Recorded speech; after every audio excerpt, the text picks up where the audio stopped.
दादा जळगावमध्ये आलेले आहेत आणि आता कुठेतरी दादांनी सकाळी वक्तव्य केलं की मी कुठल्याही पक्षाला पाठिंबा देत नाही, मात्र आता बीजेपीला पाठिंबा देत आहेत असं समोर आलेलं आहे. काय सांगणार? एक आपण पाहिलं असेल, दादांच्या 40 वर्षाच्या राजकीय कारकिर्दीत दादांनी कधी स्क्रिप्ट वाचलेली मी पाहिलेली नाही.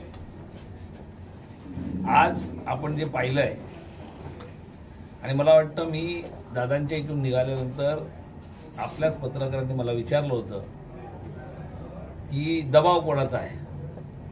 मी आपल्या माध्यमातून सांगितलं होतं की 1-2 तास थांबा, आपल्याला सगळ्या गोष्टी कळतील.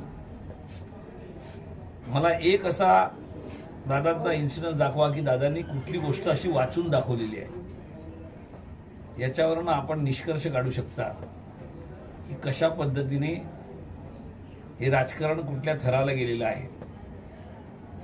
एक यांचे सर्वोच्च नेते माननीय शरद पवारांना 83 वर्षी हुतात्मा वगैरे म्हणतात,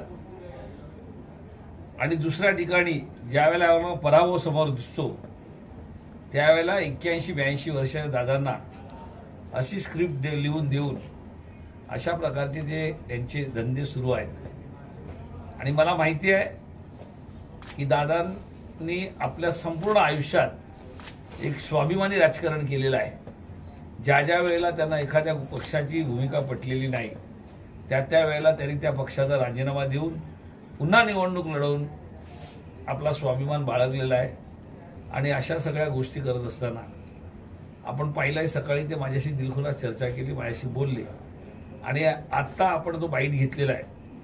दादांची संपूर्ण बॉडी लँग्वेज आपल्याला कळेल की दादांनी जरी शरीराने तिकडे त्यांनी जी काही गोष्ट केली असली तरी ती मनाने आणि संपूर्ण याच्याने ते शिवसेनेसोबत आहेत, आणि त्यांचा आशीर्वाद आम्हाला 100% आहे. दादांवर कुठल्या प्रकारचा दबाव असं वाटतं तुम्हाला? आता आपण पाहिलं असेल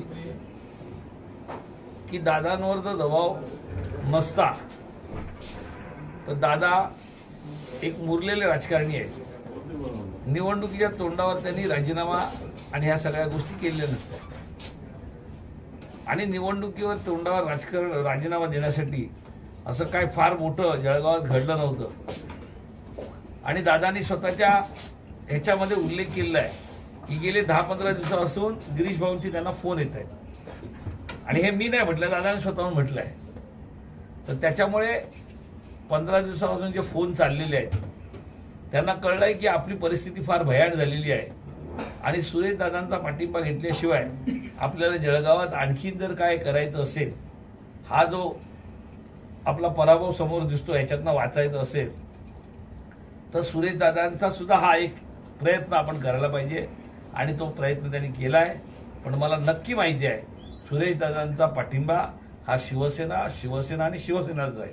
जवळपास सकाळी अर्धा तास तुम्ही बंद खोलीमध्ये होतात, त्यावेळेस तुमची काय चर्चा? मी दादांशी चांगलं भेटतोय, बोलतोय, आणि त्याच्यामुळे त्यांच्या मनातल्या काही गोष्टी आहेत त्यांनी माझ्याशी बोलल्या, तर मी मीडियासमोर सांगू शकणार नाही, आणि ते त्यांचे बोलणं उचित सुद्धा नाही. पण एवढं नक्की आहे, मी तुम्हाला सांगितलं होतं की 2 तासांनी काही गोष्टी घडतील, आणि त्या तशा घडल्या आहेत.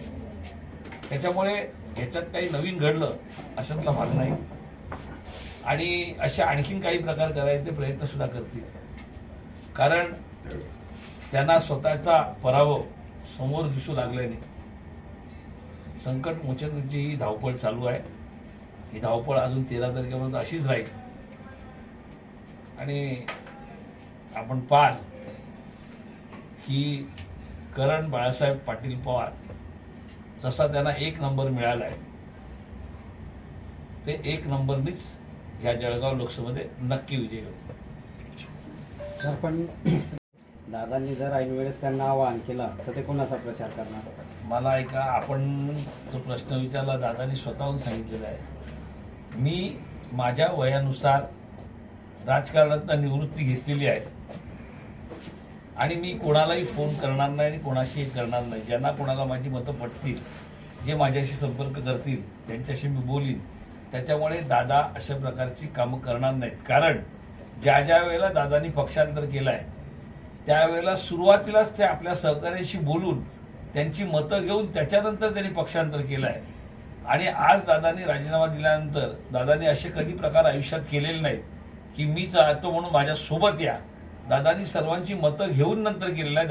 दादांनी आजपर्यंत स्वतःचं मत कधीच कोणावर लादलं नाही. दादा फार मोठे राजकारणातले आम्ही सांगतो इकडचे गुरु आहेत सगळ्यांचे, आणि दादांचा आदर्श आम्ही इतके दिवस घेऊन काम करतोय आणि भविष्यात सुद्धा दादांचा आदर्श आणि आशीर्वाद घेऊन आम्ही काम करणार आहोत.